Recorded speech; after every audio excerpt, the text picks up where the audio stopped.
Et oui l'équipe, vous avez vu le titre. Je pensais pas que ça serait la première vidéo de l'année 2024 sur tout ce qui concerne les TCG, j'allais dire les hobbies, euh, la gradation, etc. Mais ça c'est l'intro.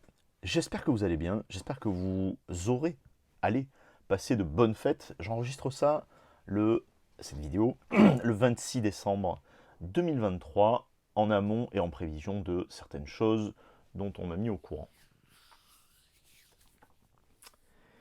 Je communique pas en amont, j'attends qu'une communication officielle se fasse parce que c'est le respect naturel et minimum que que je leur dois parce que on a toujours eu d'excellents rapports. J'espère que ça pourra continuer par la suite aussi. Je vais pas dire malgré cette vidéo, mais ouais,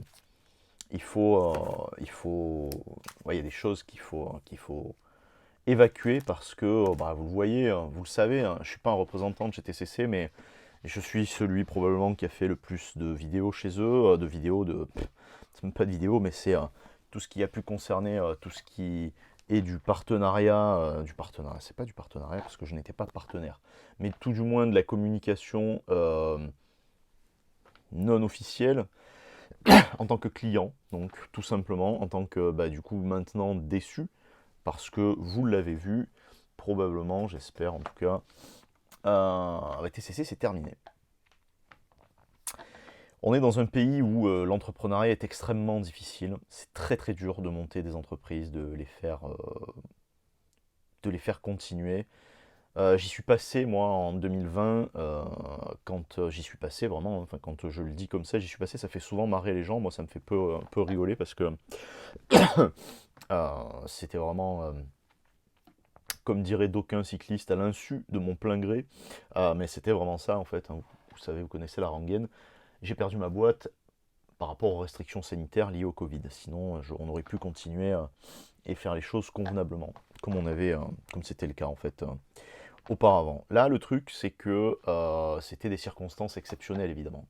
Et donc, ça a amené à plein de gens, hein, vous l'avez vu, vous le savez, qui ont eu des réactions exceptionnelles vis-à-vis de ce qui s'est passé au moment du Covid, avec des entreprises qui avaient le droit à certaines choses et d'autres non. Et moi, donc vous le savez, je n'ai pas eu le droit aux aides gouvernementales parce qu'en fait, cette structure d'entreprise, j'en avais eu d'autres auparavant, mais c'était de la micro, de l'auto puis de la micro, de l'auto-entreprise puis de la micro-entreprise. Là, c'était vraiment une SAS qui était montée, donc c'était une nouvelle structure plus intéressante pour le développement d'une structure et puis la création d'un chiffre d'affaires, l'établissement d'un statut social différent en fait. Mais bon, c'est comme ça que ça se passe, c'est comme ça que ça s'est passé. Le problème c'est que n'ayant pas eu le droit à d'aide, etc., malgré les milliards d'euros d'aide qui ont été proposés à la majorité des entreprises, si vous étiez immatriculé au mauvais moment et que vous n'aviez pas un an d'exercice comptable, eh bien votre entreprise mourrait tout simplement. Donc, en l'occurrence, c'est ce qui s'est passé pour moi, et ça a été très compliqué. Pour ceux qui me connaissent, vous le savez, ça a été très dur. Mais c'est comme ça. En anglais, ils ont un terme qui me plaît beaucoup, c'est un overcome. C'est tout overcome. C'est vraiment un peu comme en français, on pourrait dire revenir de tout. Euh, et pas rebondir. J'aime pas, c'est pas que j'aime pas le terme rebondir, j'adore ce terme, mais on rebondit pas parce qu'à un moment donné, en fait, quand vous vous cassez la gueule plusieurs fois d'affilée, mais peu importe les années, hein, moi ça fait un peu plus de 20 ans que je travaille, et quand vous vous cassez la gueule plusieurs fois pour revenir, c'est compliqué. Et si vous rebondissez à un moment donné, vous n'avez plus d'énergie, il n'y a plus d'inertie en fait dans le rebond, donc il n'y a plus rien pour pouvoir rebondir. Et c'est dommage. C'est ce que je souhaite à Kevin et Brandon. Je souhaite qu'ils puissent euh, overcome, qu'ils puissent revenir différemment, pas dans le monde de la gradation, simplement en tant que collectionneurs. J'espère qu'ils reviendront en tant qu'être humain cool et qui ont envie de partager une passion toute simple, sans autres aspirations que celle-ci. Désolé, j'avais oublié de couper. Il y a une coupure, vous le voyez. J'avais oublié de couper la captation téléphonique, donc du coup, Du coup, il y a un appel qui est rentré, donc j'ai vite coupé. Donc oui, c'est tout, je veux dire, entre guillemets, tout le mal que je souhaite à Kevin et Brandon, c'est vraiment de pouvoir continuer une vie cool et peut-être, pourquoi pas, d'entreprendre. Et c'est là où on voit que entreprendre, moi je vois plein de gens, je connais plein de gens qui entreprennent, qui se disent moi je suis entrepreneur. Mais euh, ça veut rien dire être entrepreneur. Il faut déjà être entrepreneur de sa vie avant de se dire je suis entrepreneur professionnel pour justement entreprendre une entreprise. Parce qu'une entreprise, ça se gère au-delà de ce qu'on peut imaginer, au-delà de ce que majoritairement les gens peuvent imaginer. C'est-à-dire que dans notre pays, on n'est pas habitué au commerce, on n'est pas nourri au commerce, on voit les commerçants comme des salauds de riches, ou les gens qui ont des entreprises, les, euh, les dirigeants d'entreprise, les créateurs d'entreprise, on les voit comme un peu des nantis, des salauds de nantis, tout ça et tout. Je vous garantis que c'est pas la vie de rêve non plus. Mais c'est une vie qu'on choisit. En revanche, je pense que c'est pas donné à tout le monde et qu'il faut avoir les épaules pour pouvoir gérer ce genre de projet, quel qu'il soit d'ailleurs, que ce soit un projet comme celui-ci, donc où c'est un projet de service, donc moi c'est ma came complet parce que je suis dans le service objectivement, dans le tertiaire absolu, ou d'autres types, hein, dans le secondaire c'est pareil aussi, il y a ouais, il y a pas, c'est pas des contre-indications, mais enfin il y a des, des, des indications spécifiques à pouvoir, ben voilà, là en l'occurrence, donc entreprendre convenablement le fait d'une entreprise. Et je trouve que c'est dommage, à titre perso, que la communauté, si on peut appeler ça une communauté, parce que Pokémon en France, enfin Pokémon francophone, c'est quand même quelque chose, quoi. Ça va que dans un sens, bien sûr. Vous me connaissez, hein, vous le savez, je suis très très amer de la communauté Pokémon en France. Je comprends pas en fait. Ça se passe pas du tout de la même manière que ce que ça se passe dans plein d'autres pays. Et j'ai l'impression d'avoir affaire à des gens qui ne courent que après bah, la même chose en fait. Moi, en fait, là, en gradation, évidemment, il y a beaucoup de Pokémon. Et il y a, bon, là, vous voyez dans les images d'illustration, il y a deux Dracofeu. Vous savez très bien pourquoi, parce que c'est ce qui permet d'avoir des échanges faciles ou des ventes rapides. Rapides ou faciles, et des échanges, hein, peu importe que ce soit en vente ou en échange. Euh, et donc, ça a une valeur de marché. Mais c'est pas pour réavoir ça derrière, c'est pour avoir d'autres choses, d'autres cartes qui sont intéressantes. En plus, vous le savez, tout ce qu'il y a ici qui a été gradé, c'est ma petite gueule qui a tiré ces cartes.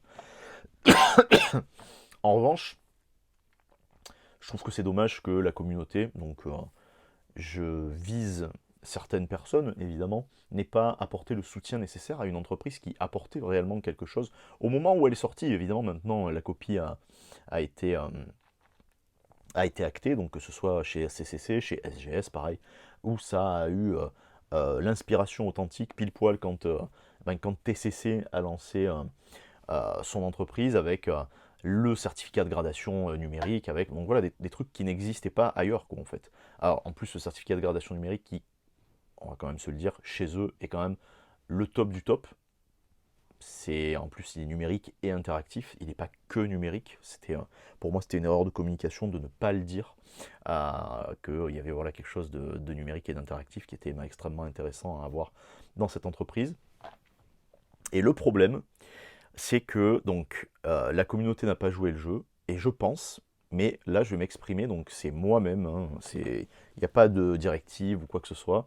Je pense malheureusement que avoir eu autant d'influenceurs, et surtout certains qui avaient une prégnance qui ont eu une prégnance très particulière, peut-être un peu trop imbu d'eux-mêmes parce que ben il y a une compensation peut-être à faire euh, sur certaines choses.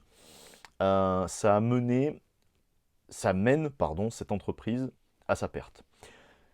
Je l'analyse comme ça, froidement, parce que pour l'entreprise, dans le monde de l'entrepreneuriat, du coup, il n'y a pas de sentiment à faire. Dans le commerce, il n'y a pas de sentiment non plus. Euh, il faut analyser les choses telles qu'elles sont. Moi, je le fais pour ma vie de tous les jours, donc les gens qui me connaissent, ceux qui sont proches, même pas si proches que ça, ils savent que je suis extrêmement dur avec moi-même pour pouvoir justement amener un peu plus de délicatesse et de douceur dans ma vie de tous les jours et aux gens qui m'entourent et qui comptent. Il n'y en a pas beaucoup. je pense que ça a été une erreur stratégique que d'avoir que d'avoir de un trop d'influenceurs, parce que ça a diminué l'impact du côté un peu premium qui était proposé par ce qu'ils voulaient comme image.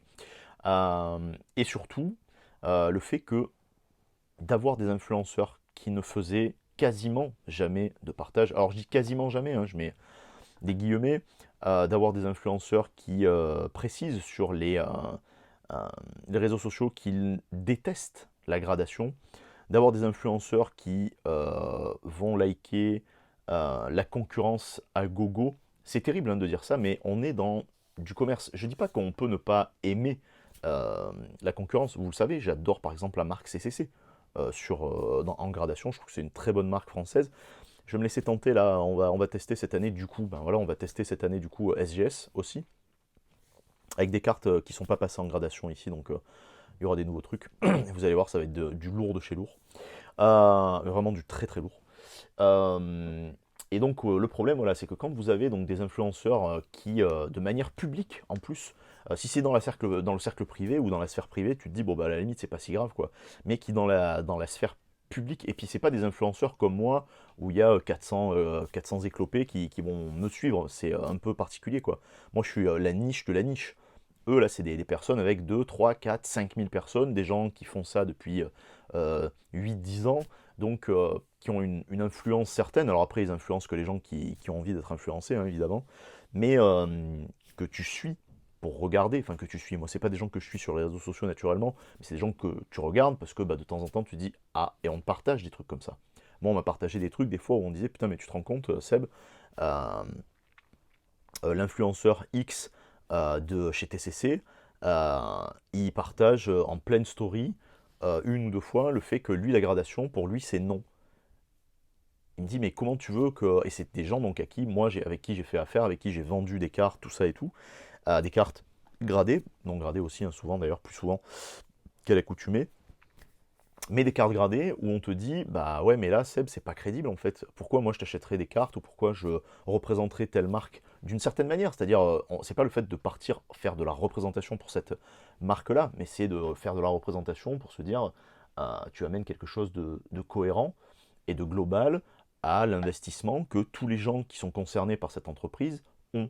Et donc, qui rament dans le même sens. Hein, quand on est sur une galère, dans un bateau, on rame tous dans le même sens. Hein. Vous avez l'image un peu d'Astérix et les galériens qu'il y a avec les pirates et compagnie, là, où ça rame et ça rame tous dans le même sens, en fait. Si on a un qui rame dans le mauvais sens, ben c'est compliqué. Et là, le problème, c'est qu'on était très peu à ramer dans le même sens, en fait. On était trop peu, d'ailleurs. Le fait de partager donc une carte comme ça, je sais que bon c'est pas du Pokémon, je sais que ça a pas l'air d'être une carte exceptionnelle. Vous savez qu'en Europe cette carte elle est sortie 4 ou 5 fois, c'est très peu. Dans le monde elle est sortie même pas 50 fois, donc c'est une carte. Moi j'ai pas peur de démo quoi en fait, c'est une carte qui est exceptionnelle, c'est une carte qui doit être repartagée et pas uniquement par le compte de TCC. Et quand vous faites un partage comme ça et que de facto dans les discussions, la discussion de groupe privé qu'il y a d'ailleurs encore, euh, où vous demandez à savoir si cette carte ne peut pas être repartagée, tout ça et tout, et on vous dit, donc vous êtes un des influenceurs principaux, et où on vous dit non, non, moi je repartage pas ça sur Insta, tu dis mais à quoi tu sers alors? À quoi ça sert en fait?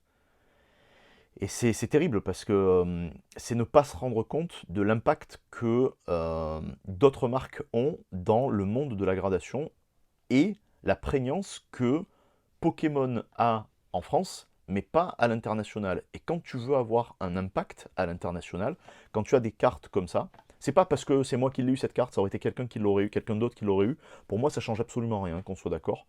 Des cartes comme ça, mais ces deux cartes là, c'est pareil, mais surtout ça. euh, Même la licorne de Harry Potter que je vous ai déjà montré, quand tu as des gens qui ont donc un poids certain dans la représentation d'influence d'une marque et qui ne jouent pas le jeu, parce que pour moi ça c'est ne pas jouer le jeu, et qui tirent la couverture que de leur côté, et ben malheureusement ça mène à une débâcle forte, et malheureusement quand tu regardes la concurrence elle s'est pas battue pour avoir ça, la concurrence elle s'est battue, je sais pas, on n'est pas dans les arcanes du pouvoir, hein, mais ça a dû se battre à coups de milliers d'euros, de dizaines de milliers d'euros, ça m'étonnerait de centaines, mais de dizaines de milliers d'euros, pour casser un Pikachu Illustrator de PSA et de le faire grader chez SGS. C'est pas le plaisir qui fait ça. C'est parce que SGS, en faisant ça, c'est la 4e entreprise ou la 5e entreprise du monde qui grade un Pikachu Illustrator, et c'est la première à le faire en Europe et en France. Et quand vous arrivez sur la page d'accueil de chez SGS, le premier truc qu'il y a, c'est un Pikachu Illustrator. Et la communication, elle a été ultra forte à ce niveau-là, à ce moment-là. Alors évidemment, je ne suis pas dupe, c'est des gens qui ont un impact considérable dans le monde de la collection Pokémon en France, en francophonie. Je ne suis pas dupe non plus quand tu as quelqu'un comme David Lafarge qui arrive et qui met, quelle que soit la somme qu'il ait bien voulu révéler aux gens, et qui aligne peut-être 100, 200, 300, 400, voire si tant est que ce soit vrai, 500 000 euros à l'intérieur d'une entreprise comme ça permet de donner un souffle haut à cette entreprise, donc un souffle financier, ce dont toutes les entreprises ont besoin, plus eh ben, la, la visibilité qu'a David Lafarge, qu'a un David Lafarge Pokémon dans le monde de Pokémon en Europe, en francophonie. La francophonie, c'est gigantesque, et surtout, si je dis pas de conneries, vous regarderez, mais normalement, ça doit être l'influenceur numéro 1 en Europe sur Pokémon, en tout cas sur sa chaîne YouTube principale, c'est lui qui a le plus de followers, le plus d'abonnés. Donc ça a une prégnance, ça a un impact. Quand vous avez d'autres entreprises qui se lancent comme ça, vous avez donc des collectorats qui, moi, ça me troue le cul, vraiment, je vous jure, c'est là où je vous dis que vous êtes, enfin que je me sens être un demeuré, contrairement j'ai l'impression que je rame à contre-courant de tout, en fait, quand je vois que chez, euh, chez Collectora, ça a gradé, je sais plus, je vais pas dire une connerie, plus de 16 000 cartes, je crois, ou 26 000 cartes, en je sais pas combien de temps, en même pas un an. Ça me tue.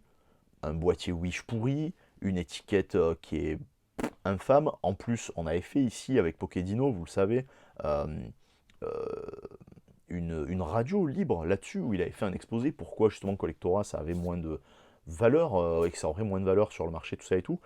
Il a pris le temps de poser son sujet et tout, il a travaillé là-dessus pendant 3 semaines. 3 semaines au quotidien, on s'entend, on avait des échanges réguliers là-dessus, chiffres à l'appui et tout, où les étiquettes qui continuent l'illustration de la carte, ça fait perdre de l'intérêt à l'illustration même de la carte. Et bref, les gens sont partis là-dessus. C'est une manière de communiquer comme une autre. Je sais qu'au Gala TCG, par exemple, il y avait les tournevis qui étaient offerts de Collectora pour pouvoir decase la concurrence, mais c'est de la communication de génie. On ne peut pas renier tout ça. Moi, je ne vais pas le renier tout ça. La communication, ça a été une grande partie de ma vie professionnelle, donc je ne vais pas renier tout ça. Derrière, quand vous avez une entreprise comme CCC, donc pour Collectora, c'est une entreprise qui arrive probablement avec plus de 500 ou 600 000 euros d'investissement de prime abord. Quand vous avez une entreprise comme CCC, moi j'ai une supputation, mais ça me concerne. Je pense que c'est un projet d'étudiant qui a été mené à bien et qui a été poussé par l'école dans laquelle ça a été fait, avec potentiellement des financements, vous savez, les financements régionaux, des financements donc de régions, de départements, tout ça et tout, plus le soutien des écoles, plus le soutien d'une mairie, quelque chose comme ça et tout, plus peut-être de l'argent de papa-maman qui est tombé auparavant. Et c'est tant mieux pour eux, je dis pas ça parce qu'il y a de la jalousie ou quoi, bien au contraire. Moi, j'ai travaillé pendant 10 ans avec mon père, donc c'est pas moi qui vais cracher dans la soupe, loin de là. En revanche, c'est vrai que quand tu arrives et que t'es que deux, et que bah voilà, les moyens sont pas illimités, tu fais un investissement lourd et conséquent pour avoir un boîtier particulier et sur mesure, pour avoir une étiquette gravée au laser particulière sur mesure et infalsifiable. C'est vrai que tout ça, ça a un poids financier en fait, et malheureusement, je pense que ça leur a porté préjudice. Alors j'ai fait une petite coupe à rebelote. Je reprends direct. Et je pense donc du coup ouais, que ça leur a porté préjudice, parce que l'endettement dans une entreprise, c'est quelque chose qui est vraiment... c'est, en fait, c'est punitif. C'est punitif. On s'entend sur des PME et sur des TPME, vraiment sur les toutes petites entreprises, sur les TPE, pardon. Donc vraiment sur les toutes très petites entreprises. Ça a un impact fort instantané, parce qu'en fait ça a un impact sur ta vie de tous les jours, donc au quotidien.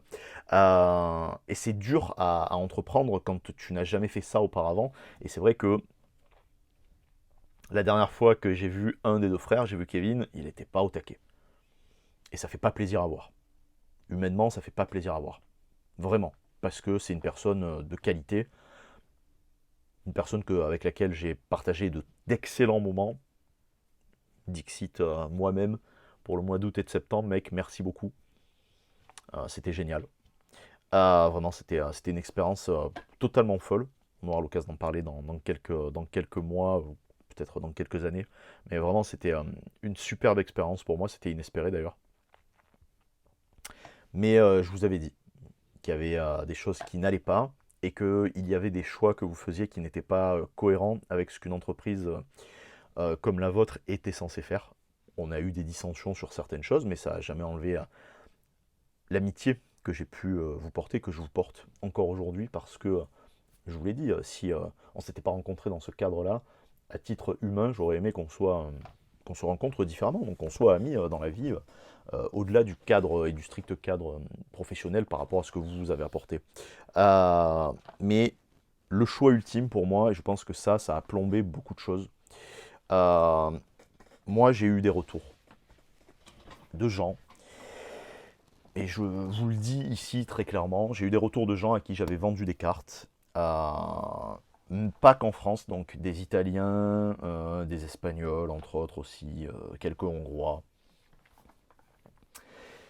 qui suivaient l'actualité, qui suivent la page de TCC, et qui se sont posé la question au moment du lancement, et je pense que ça c'est le clou dans le cercueil, au moment du lancement du projet Grenat, donc de la gradation des cartes Grenat, donc de Pokémon en fait. Et je pense, alors encore une fois, on s'entend, hein, c'est pas pour mettre qui que ce soit dans la sauce, c'est pour faire un débat d'idées. Je l'ai eu avec pas mal de gens. Je pense que ça a été une erreur stratégique cruciale parce que, alors je sais pas comment ça se passe, ce, euh, ces cartes là, Grenat, tout ça et tout, j'en ai pas, ça m'intéresse pas du tout. En fait, ça ne m'intéresse pas du tout d'en avoir, pardon. Par contre, ce qui m'a intéressé, c'est quand on m'en a parlé, donc quand Brandon et Kevin m'en ont parlé.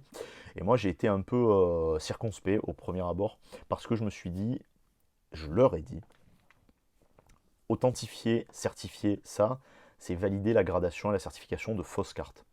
Et surtout, pour moi, pas de contrefaçon, parce que ce ne sont pas des contrefaçons, mais de plagiat. Alors évidemment, il n'y a pas de nom à proprement parler qui est repris, mais ce qui est repris, c'est l'esthétique générale. Ce qui est repris, c'est le système de jeu, une partie en tout cas du système de jeu. Ce qui est repris, c'est aussi le fait d'appeler ça des petits monstres, enfin, etc., etc. Et je pense que tout ça, c'est un poids dans la balance qui a été crucial. Donc ça a été lancé en octobre, je crois, ou en novembre. Ça a été un poids crucial sur la fin de cette entreprise. Au-delà du fait, donc, au-delà du fait que c'était les critiques que j'entendais le plus, le boîtier est pas beau, l'étiquette est moche, les goûts et les couleurs, moi c'est ce que je dis souvent, et vous pouvez me le rétorquer, les goûts et les couleurs, tous les goûts sont dans la nature, même les goûts de merde. Donc peut-être que vous pensez que les collectionneurs de TCC avaient des goûts de merde ou ont des goûts de merde, peut-être. Moi, ce que j'aimais bien, en tout cas, c'était la solidité du boîtier. Autant l'esthétique, je m'en foutais. Ce que je cherche vraiment, c'est une étiquette qui soit infalsifiable et un boîtier qui soit quasiment incassable. Alors, pas inouvrable, hein, on peut les ouvrir ces boîtiers, mais quasiment incassable. Et là, en l'occurrence, c'était vraiment le cas, quoi, en fait. Euh, et ça, c'est la critique première que j'ai entendue le plus. Et je conçois. Voilà. Moi, j'ai eu les boîtiers, donc vous le savez, j'étais un des premiers en France à récupérer des boîtiers CCC, et du moins à les tester sur YouTube. Vous le savez, donc techniquement pour la commu, entre guillemets, mais bon, la commu que Pokémon, mais je me suis rendu compte qu'en fait c'était sur d'autres commus qu'il fallait aller parce que c'était beaucoup moins toxique. Et c'est vrai que le boîtier, je vois le boîtier, moi j'ai les boîtiers qui sont bien rangés, tout ça et tout. Le boîtier de chez CCC vieillit très mal. Il est déjà micro-rayé alors que je ne le frotte pas. Enfin, il n'y a pas de frottement ni rien. Il est slivé et tout, et il a des micro-rayures en fait, à être simplement à être rangé quoi. Donc c'est un peu compliqué. C'est un peu compliqué là-dessus, alors que chez TCC, il n'y a pas de micro-rayures, mais au-delà du fait que là, les boîtiers qui sont ici, ils sont sous sleeve, mais il y a d'autres boîtiers que j'ai qui sont pas slivés, le boîtier a quasiment pas bougé, quoi, en fait. Ou alors, s'il y a des micro-rayures, c'est vraiment léger, léger. Et comme la carte était légèrement enfoncée, ben, il n'y avait pas de micro-rayures sur la partie principale, en fait. Donc, c'était vraiment la bordure extérieure qui s'abîmait, mais bref. Et je pense voilà, que il y a eu, moi pour moi, ça, c'est le couac ultime, le fait de faire cette gradation-là au niveau de Grenat. Mais encore une fois, on s'entend, c'est pas pour invectiver qui que ce soit, je pense que c'est une très grosse erreur et que ça a coûté préjudice à ce qu'il pouvait y avoir comme investisseurs qui allaient peut-être arriver, à ce qu'il pouvait y avoir comme développement qui était en cours. Il y avait beaucoup de choses qui étaient dans les starting blocks. Il y avait Metazu qui allait arriver, il y avait beaucoup de choses, mais je pense aussi que là, beaucoup de gens m'en seront témoins, mais je n'ai pas de honte à dire ça. Je pense qu'il n'y a pas de honte à dire ce genre de truc, d'autant plus quand c'est dire la vérité. La vérité, elle est multiple, mais du moins, les faits de ce qui s'est passé, c'est d'avoir proposé beaucoup de choses, de leur avoir proposé beaucoup de choses, parce que je sais, vous le savez, hein, et je le sais aussi, j'ai toujours eu une oreille attentive envers eux, et ils ont toujours eu une oreille attentive envers ma personne aussi, peut-être par l'expérience de la gradation. Ça fait plus de 10 ans, plus de 12 ans que je fais de la gradation, enfin que j'envoie des cartes se faire grader, et c'est pour ça que j'avais choisi TCC, parce que j'étais vraiment confiant dans le projet. Voilà, une fois n'est pas coutume, je me suis trompé, ça arrive, et je suis désolé, d'ailleurs je me présente mes excuses aux gens qui m'ont suivi là-dedans. C'est pour ça que je préfère être indépendant et libre, pas avoir de code promo, pas avoir de trucs à vous vendre, parce que là, les gens qui sont là-dedans, ils vont se retrouver bien cons de se dire, ah bah ouais, on a fait de l'influence, mais on l'a mal faite en plus. Et nos codes promo, on s'est bien servi sur votre dos, mais derrière, il n'y a pas eu grand-chose en retour, donc c'est un peu dommage. Et en plus de ça, c'est que la confiance qui est déposée, là pour le coup, elle est vraiment niquée qu'on fait. Donc moi, à titre perso, je présente mes excuses aux gens qui m'ont suivi là-dedans. Il y en a pas mal en plus, donc ça me gêne beaucoup. J'ai pas les cordons, j'avais pas les cordons de l'entreprise. Si personnellement, si je les avais eu, il y aurait plein de choses qui auraient été faites différemment. Mais encore une fois, c'est à tout un chacun de voir comment il choisit de gérer son entreprise. C'est logique. Et je sais que personnellement, j'aurais pas, il y a plein de choses que j'aurais pas faites. Et en revanche, il y a plein de choses que j'aurais faites, plein de choses, pardon, que j'aurais faites beaucoup plus rapidement. La gradation de Weiss Schwarz, je leur en avais parlé quasiment dès le début de quand on s'est vu. La gradation des cartes du Seigneur des Anneaux des années 2000, c'était pareil. Du Harry Potter de Wizard, c'était pareil. Et le truc, c'est que il y avait beaucoup de choses à faire. Le Caillou, pareil, tout ce qui est Marvel Caillou, tout ce qui est, enfin, tout ça avec. Donc c'était Caillou, c'est pas le même format de carte, donc je peux comprendre. Mais tout ce que j'ai dit en amont, le MetaZoo, pareil, tout ça et tout ce que j'ai proposé en amont, c'est des cartes où il y a le même format. Donc, comme le boîtier est sur mesure pour une carte Pokémon, et bien voilà, il était aussi sur mesure pour une carte Weiss Schwarz, pour une carte Wizard of the Coast de Harry Potter, pour une carte Decipher de Lord of the Ring. Beaucoup de choses comme ça, en fait, qui n'ont pas été faites. On peut pas imputer ça une fois que voilà maintenant c'est fini, donc c'est comme ça. On peut pas imputer ça au fait que ce soit de la fainéantise. C'est pas le cas du tout. Vous le savez, j'ai passé énormément de temps avec eux et c'est des bosseurs. Je vais pas dire le contraire. Je serais vraiment une ordure de dire le contraire. Mais je pense que c'était pas un manque de vision. Je pense que que ça a été peut-être un manque de réactivité. Je vais dire ça comme ça. Je ne le dis pas méchamment, je pense que ça a été un manque de réactivité parce que se lancer dans Weiss Schwarz une fois que les autres le font, eh bien malheureusement tu restes deuxième. Arriver dans Harry Potter une fois que tous les autres le font, tu restes encore une fois le deuxième, etc. etc. Et c'est d'ailleurs un reproche que j'ai fait il y a quelques temps en arrière via la communication SGS qui n'était pas bonne du tout sur le fait que quand ils ont lancé, je crois, une trentaine ou 31 ou 37 nouveaux TCG à la gradation. En fait, ils ont fait une communication là-dessus pour dire on lance 37 nouveaux TCG. Mais c'est une erreur de communication en fait. Parce que ça fait 37 fois moins de communication sur le fait que regardez, chez nous vous pouvez grader ceci, chez nous vous pouvez grader cela, etc. etc. Alors que ça fait donc 37 communications. Je ne dis pas de faire de la communication tous les jours sur le fait que tu fais une nouvelle gradation. Mais pendant 37 semaines, ça t'aurait permis de dire chez nous, à partir de maintenant, vous pouvez grader du upper deck. Chez nous, à partir de maintenant, vous pouvez grader du tops. Chez nous, vous pouvez grader du fleer, etc. Du hoops, du donruss, enfin j'en sais rien, enfin tout ce qu'il peut y avoir à la gradation, donc en l'occurrence tout ce qu'il y a chez SGS. Euh, et Et donc pour eux, c'est une erreur de communication. Mais c'était pas une erreur de moyens. Et après, voilà, je pense que là où le bas blesse, malheureusement, c'est de s'être lancé dans une bataille qui aurait dû être gagnée s'il n'y avait pas eu de concurrence forte qui est arrivée malheureusement pour TCC au même moment. Je pense que ça aurait été une alternative excellente TCC s'il n'y avait eu que PCA et MTG. Vraiment, j'y crois vraiment en fait. Le problème, c'est qu'en fait, ils sont arrivés un mois après, ils ont lancé l'entreprise, pardon, un mois après CCC. Ils ont fait leur annonce de communication 3 mois après SGS. Et malheureusement, tu arrives après la guerre, quoi, en fait. Et c'est terrible parce que c'est une question de timing.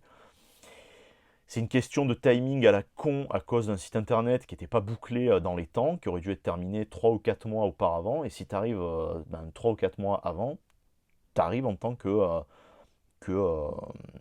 que challenger. Donc pas que leader, mais que challenger. Et donc ça change toute la donne en fait.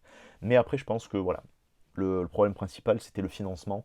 Parce que ouais, une entreprise, ça coûte de l'argent. Et c'est vrai que quand on n'a pas les cordons de la bourse suffisamment solides et donc les reins suffisamment solides pour pouvoir arriver dans le monde de l'entreprise, quand surtout il y a du stock qui doit passer, donc le stock étiquette, qui sont donc des étiquettes, je vous avais expliqué comment se passait recto verso qui était collé, et le boîtier, parce que tout ça c'est du stock en fait à entreprendre, c'est extrêmement compliqué de pouvoir résister dans le temps malheureusement.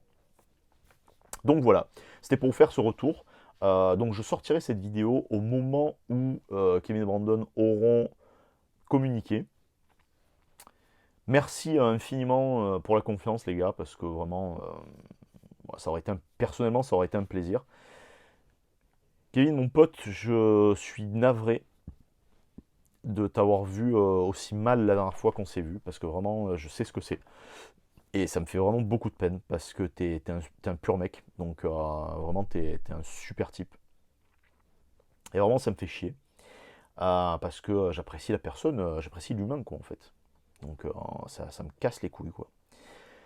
J'espère, je sais que tu vas, enfin, j'espère que tu auras l'abnégation et le courage pour pouvoir relever la tête et continuer à vivre une vie d'épanouissement, à reprendre une vie d'épanouissement et surtout à pas te faire de mouron parce que la Terre continue de tourner et de beaux jours, il y en a encore plein devant toi. Bisous à vous l'équipe. La team, encore une fois, c'est pas la vidéo la plus réjouissante qu'on ait eue sur la chaîne, mais pour moi c'était important. C'est important parce que je dois communiquer avec vous aussi. C'est important parce que vous avez vu que j'ai levé le pied sur tout ce qui était Pokémon, mais il y a beaucoup d'autres trucs qui vont arriver sur la chaîne. Il y a normalement la vidéo de Ludo que j'ai assemblée, montée, mais qui s'exporte pas sur YouTube, je comprends pas pourquoi, qui doit arriver parce que ce fou il m'a offert je sais plus combien de cartes, enfin plus une centaine de cartes de chez Caillou en old gen, donc 2013, 14, 15, je crois, et 16 même. Donc merci encore à mon pote. Et puis voilà. Petite anecdote, il va y avoir des trucs qui vont se faire avec les Pokénomades aussi, vous le savez, c'est une team que j'aime beaucoup, donc Devlia et Jérém. Merci pour le soutien, merci pour les échanges permanents, c'est toujours un plaisir d'avoir vos retours, quels qu'ils soient. Je vous fais des bises la team, merci beaucoup, et à plus. Ciao ciao.